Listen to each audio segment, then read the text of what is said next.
우리는 지난 주일 희망을 의미하는 첫 번째 초를 밝히면서 대림절을 맞이하였습니다. 우리는 오직 주님만이 우리 희망이시며 절망과 고통의 세상에 참 구세주가 되심을 고백하면서 이 한 주간을 주님 오심을 기다리는 마라나타의 기도로 첫 주간을 보냈습니다. 어떠셨나요? 주님을 소망함이 믿음의 길을 걷는데 힘이 되셨습니까?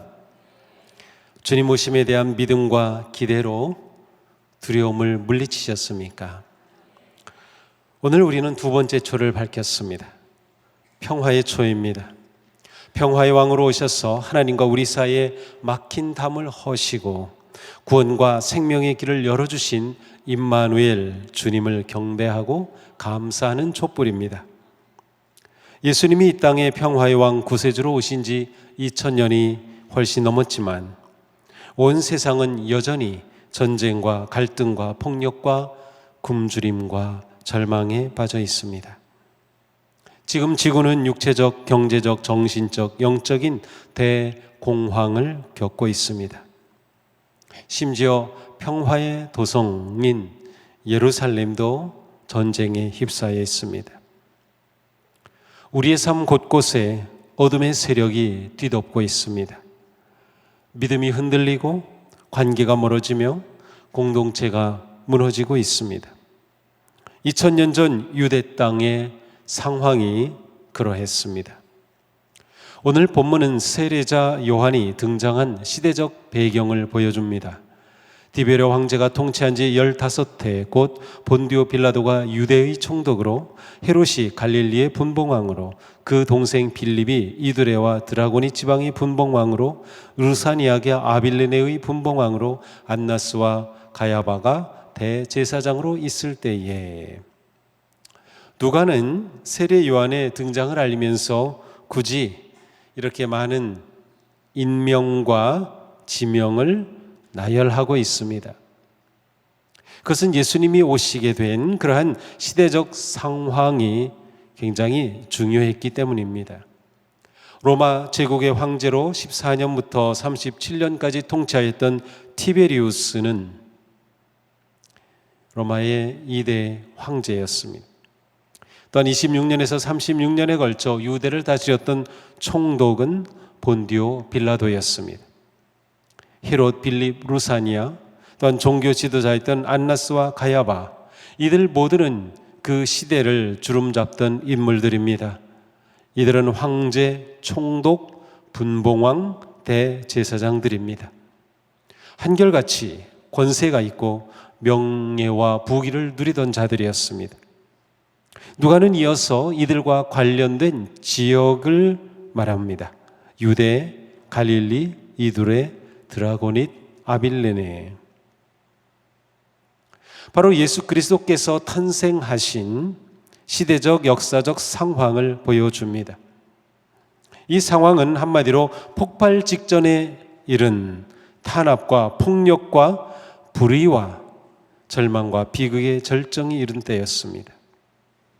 세례 요한이 등장하였을 때 로마는 이스라엘 지역을 100여 년 통치하고 있었습니다. 황제 아우구스투스가 죽은 후에 15년이 되었을 때 티베리우스 2대 황제가 통치할 때 그는 굉장히 무자비한 황제였고 이미 거의 신과 같은 그러한 존재로 숭배받을 정도였습니다. 당시 유대의 총독은 빌라도였는데 그는 26년에서 36년까지 다스렸습니다. 주로 가이사랴 지방에 머물고 있었죠. 헤롯과 그의 동생 빌립 그리고 루사니아는 유대 지역을 셋으로 나누어서 다스리던 사람들이었어요. 헤롯과 빌립은 로마의 묵인하에 나라의 북쪽 지역을 포악하게 통치하고 있었습니다. 이들은 공포와 탄압으로 다스리는 사악한 분봉왕들이었습니다. 유대의 정치 지도자들은 권력 투쟁과 탐심에 빠져 있었고 과도한 세금과 착취로 백성들은 극심한 곤경에 빠져 있었습니다. 당시 예루살렘 성전의 대제사장은 안나스와 가야바였습니다. 대제사장 역시 세상 통치자들과 다르지 않았습니다. 사실 안나스는 6년에서 15년까지 대제사장이었다가 해임되었지만 해임된 이후에도 그의 뒤를 이어서 사위였던 가야바가 대제사장이 되었고, 안나스는 여전히 큰 영향력을 행사하는 막후 실력자였습니다. 종교 지도자들조차도 권력과 재물에 눈이 어두워서 백성들을 위로하지도 희망으로 이끌지도 못했습니다. 대제사장은 백성들을 보호하고 위로하기는커녕 권력의 하수인이 되어 본분을 버린 채 부정과 불의를 일삼았습니다. 이러한 상황에서 유대 지역에서는 산발적으로 시위와 저항운동이 일어났지만 그때마다 무자비하게 진압당하기 일쑤였습니다. 사회는 안정과 평화를 찾지 못한 채 두려움과 불확실성에 흔들리고 있었습니다. 바로 이러한 때에 하나님의 말씀이 빈들에서 사가랴의 아들 요한에게 임하였습니다. 하나님의 말씀은 시대를 향한 하나님의 목적과 계획을 드러냅니다. 말씀은 하나님의 새로운 역사의 시작입니다. 하나님의 임재와 간섭하심입니다. 그러므로 오직 말씀에 희망이 있습니다. 어려울수록 말씀이 중요합니다. 바로 이 절망의 시대, 어둠의 시대, 위기의 시대에 하나님의 말씀이 요한에게 임하였어요. 자, 하나님의 말씀이 권력자들에게 임하지 않았습니다. 대제사장 안나스와 가야바에게 임하지 않았습니다. 자기의 힘을 뽐내는 그러한 사람들에게, 아니면 화려하게 지은 성전이 아니라 광야에 있는 경건한 요한에게 임하였습니다. 시대를 향한 하나님의 말씀은 종교 권력과 지위와 탐욕에 심취한 사람들에게 주어지지 않았습니다. 이 점이 중요합니다. 하나님의 말씀은 광야에서 홀로 하나님을 대면하던 요한에게 임하였어요. 하나님의 음성은 오로지 하나님을 구하며 광야와 같은 현실 앞에서 겸손하고 온유하게 살아가는 신실한 하나님의 자녀들에게 다가옵니다. 하나님의 음성은 낮고 온유한 곳에 임합니다. 하나님의 음성을 바라며 주님을 기다리는 우리가 서야 할 곳은 광야입니다. 낮은 곳입니다. 고독한 곳입니다.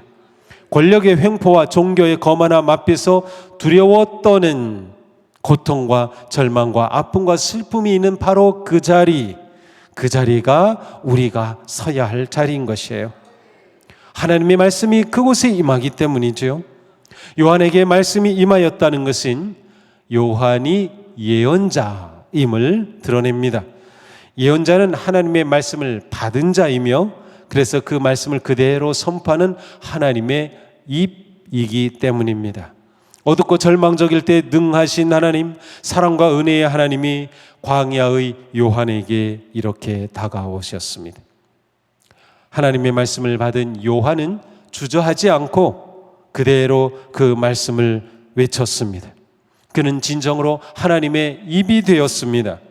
요한의 입에서 선포된 말씀은 죄 사함을 받게 하는 회개의 세례였습니다. 마태복음은 구체적으로 요한이 선포한 내용을 전해주는데, 회개하라, 천국이 가까이 왔느니라, 이것이 요한의 선포 내용이었습니다. 이렇게 회개를 외치며 나타난 세례 요한의 등장은 이사야 선지자를 통해서 선포된 하나님의 약속이 이루어졌음을 보여줍니다. 선지자 이사야의 책에 쓴 바, 이 선지자 이사야의 책은 구체적으로 이사야서 40장 3절부터 5절입니다. 광야에 외치는 자의 소리가 있어 이르되 너희는 주의 길을 준비하라. 그의 오실 길을 곧게 하라. 모든 골짜기가 메어지고 모든 산과 작은 산이 낮아지고 굽은 것이 곧아지고 험한 길이 평탄해질 것이요 모든 육체가 하나님의 구원하심을 보리라. 아멘. 세례자 요한은 예수 그리스도의 오심을 준비하는 예언자였습니다.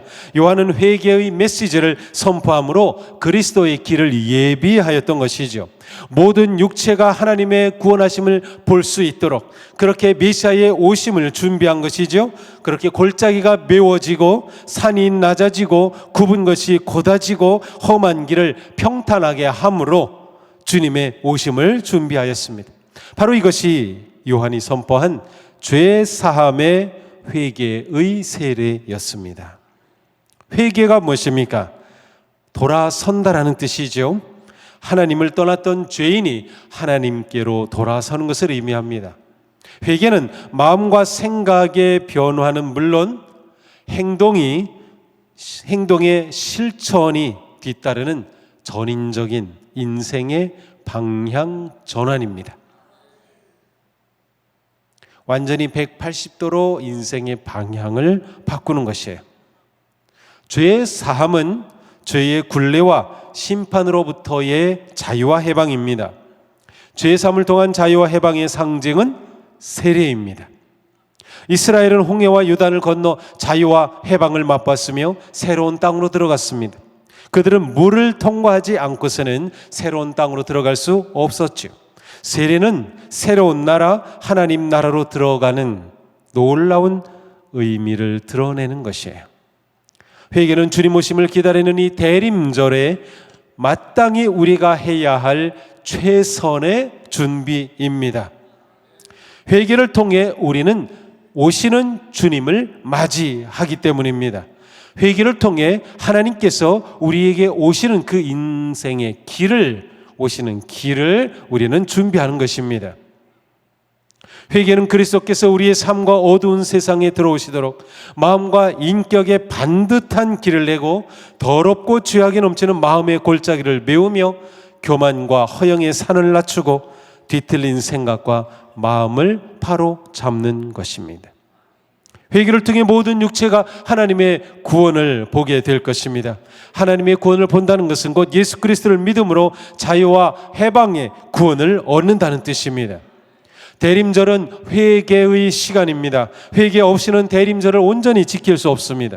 회개 없이 다시 오시는 주님을 맞이할 수 없습니다. 대림절에 우리는 오실 주님을 바라며 서서 얼굴을 들고 앞을 볼 뿐만 아니라 우리는 동시에 지나온 우리의 삶을 되돌아봐야 합니다.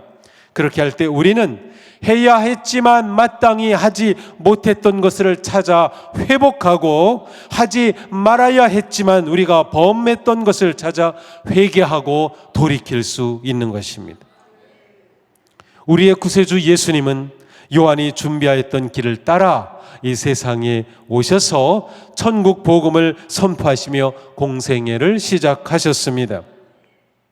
이렇게 세례 요한이 준비한 길로 오신 주님을 우리는 믿는 것이에요. 그 주님을 우리는 만났어요. 그래서 우리는 구원을 얻었어요. 그리고 지금 우리는 그 주님을 따르고 있는 것입니다. 이렇게 예수 그리스도의 사람이 된 우리는 세례자 요한과 같은 예언자적 삶을 살아야 합니다. 자, 세례 요한은 예수님의 초림을 준비해서 오셨습니다. 우리는 그 예수님을 믿어서 주님의 제자가 되고 자녀가 되었습니다. 이제 우리는 다시 오실 주님의 길을 예비하는 예언자적 삶을 산다는 거예요. 그리스도를 믿고 따르는 우리는 우리의 삶으로 예수 그리스도를 세상에 드러내야 합니다. 이 세상에 다시 오실 주님을 안내하는 것이죠. 우리는 세상이 다시 오시는 그리스도를 맞이할 수 있도록 그리스도의 길을 준비하는 삶을 사는 거예요. 이것이 우리가 예언자적 삶이라고 말할 수 있어요. 우리는 길을 준비하는 성도입니다. 이것이 우리에게 주어진 사명입니다. 예언자적 삶은 우리를 구원하시고 또한 이 세상에 살게 하신 하나님의 뜻을 행하며 그분을 드러내는 방식입니다. 자, 우리를 구원하신 하나님, 우리가 예수님을 믿은 목적, 결과가 무엇이에요? 구원받은 거예요. 구원받는 것이 우리의 유일한 목적인가요? 그렇다면 우리는 구원받았으니까 목적을 이뤘잖아요. 그러니까 더 이상 살 필요 없잖아요. 그죠? 뜻을 이뤘으니까. 그런데 구원은 완성해야 할 것이에요. 그래서 하나님께서는 우리를 구원하셨고, 자, 너 구원했으니까 이제 끝, 나하고 영원히 살자, 천국으로 우리를 불러가신 게 아니에요. 우리를 구원하신 하나님은 우리를 이 땅에 남겨두셔서 그 구원을 이루어가게 하셨어요. 그것이 우리가 이 땅에 살아있는 이유입니다. 이걸 우리가 알아야 되는 거예요.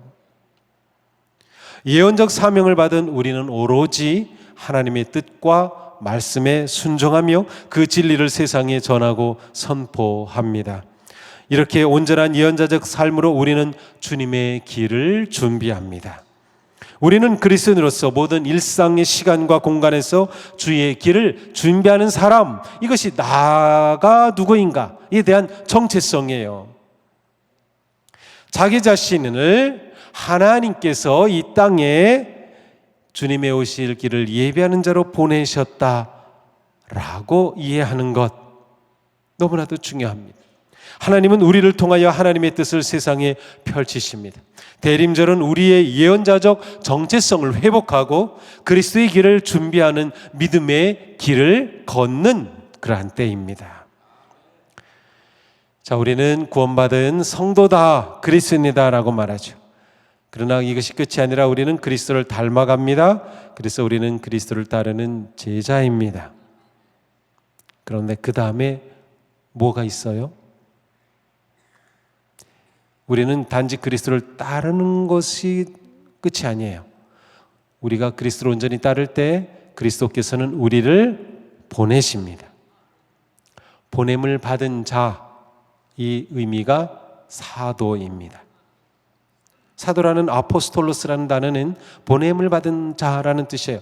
그러니 우리는 성도에서 제자로, 제자에서 사도로 성숙해야 돼요. 우리가 이것을 놓치고 있어요. 언제까지 그냥 배우기만 할 겁니까? 성장해서 뭐 할 겁니까? 보내심을 받아 사명을 이루어야죠. 사도인 거예요. 그러니까 우리의 예언자적 정체성은 우리가 사도로 살아가는 그 삶을 의미합니다. 우리가 온전히 그리스도의 길을 준비하는 사람으로 살아가려면 회개가 멈추지 않아야 합니다. 진실한 그리스도인은 날마다 순간마다 회개의 삶을 삽니다. 진실한 성도는 매일 자기를 성찰하고 뉘우치고 고치고 개혁하고 혁명하는 삶을 삽니다. 진실한 성도는 하나님의 눈에 자신이 얼마나 부족한지 통감하며 슬퍼합니다. 남의 눈에 티끌이 아니라 자신의 눈에 있는 들보를 봅니다. 이렇게 회개함으로 주님의 길을 준비할 때 우리는 모든 산과 모든 작은 산이 낮아지듯 우리는 그렇게 겸손하게 낮은 길을 걸어가는 것이에요. 성도는 오직 겸손의 성품으로 그리스도를 전하며 그리스도의 길을 준비합니다. 오늘 본문 뒤에는 계속 이어지는 말씀이 무엇인가 하면, 자, 요한이 회개의 세례를 선포했다, 그렇게 했죠. 그래서 실제로 요한이 그렇게 선포하자 사람들이 묻습니다. 요한에게 우리가 무엇을 해야 합니까? 회개하는 것이죠. 그러자 요한이 회개의 삶이 무엇인지를 구체적으로 말해줍니다. 바로 11절에서 14절이에요. 함께 읽어볼까요? 속옷을 2벌 가진 사람은 없는 사람에게 나누어 주고 먹을 것을 가진 사람도 그렇게 하여라. 너희에게 정해준 것보다 더 받지 말아라. 아무에게도 협박하여 억지로 빼앗거나 거짓 고소를 하여 빼앗거나 속여서 빼앗지 말고 너희의 봉급으로 만족하게 여겨라. 아멘. 이것이 회개의 삶입니다. 회개는 어떠한 특별한 집회나 기도에서 하는 그러한 행사가 아니라 일상의 삶에서 하나님께로 돌이키고 구체적으로 하나님의 뜻에 순종하며 살아가는 삶이에요. 진실한 성도는 남에게 회개하라고 외치기 전에 자신에게 회개하라고 외칩니다. 대림절에 우리는 우리의 기도가 언제나 진심으로 주님 앞에서 우리의 삶을 돌이키고 하나님의 뜻에 순종하려는 거룩한 결단이 되게 해야 합니다. 우리는 일상의 삶에서 회개의 거룩한 열매를 맺어야 합니다. 이렇게 우리가 진실한 회개로 돌이키고 일상에서 주님의 뜻에 순종하는 삶을 사는 것, 이것이 그리스도의 길을 준비하는 것입니다. 우리는 세상에서 등불 같은 빛이 되고 소금이 되는 삶으로 그리스도의 길을 준비합니다. 그러니 이번 대림절에는 그리스도의 길을 준비하며 타인을 위한 자비와 겸손과 정의를 이루는 은혜의 시간이 되기를 바랍니다. 이것이 우리가 대림절을 지키는 방식입니다. 사랑하는 성도님, 한 걸음 한 걸음 부르심에 순종하며 살아가는 대림절에 하나님의 거룩한 은혜와 사랑이 풍성하기를 축복합니다. 겸손히 순종하는 선한 마음에 기쁨과 행복한 웃음이 가득하기를 축복합니다.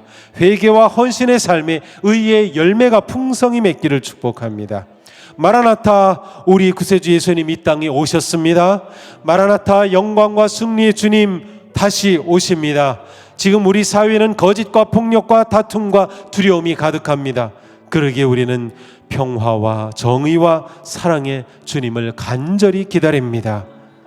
그러니 어떤 상황에서도 흔들리지 말고 두려워하지 말고 임마누엘 주님 안에서 참 평화를 누리시기를 바랍니다. 빛으로 오신 주님을 맞이하는 복된 성도가 되기를 주님의 이름으로 축복합니다. 기도합시다.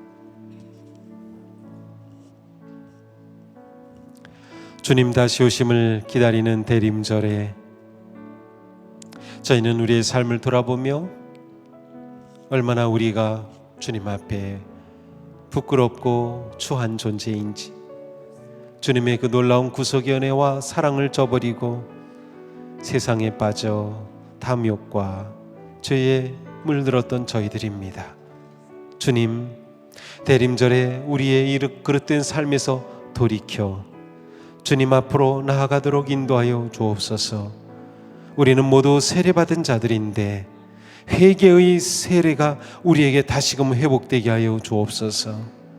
주님께 돌이키고 나아갈 때 그리하여 우리의 삶에 주님의 말씀에 순종하며 주님의 부르심에 응답하며 보내심에 순종할 때 우리의 삶이 그리스도의 오심을 준비하는 삶, 다시 오신 주님을 맞이하는 삶, 놀랍고 영광스러운 빛의 삶을 사는 성도들이 되게 하여 주시옵소서. 예수님 이름으로 기도합니다. 아멘.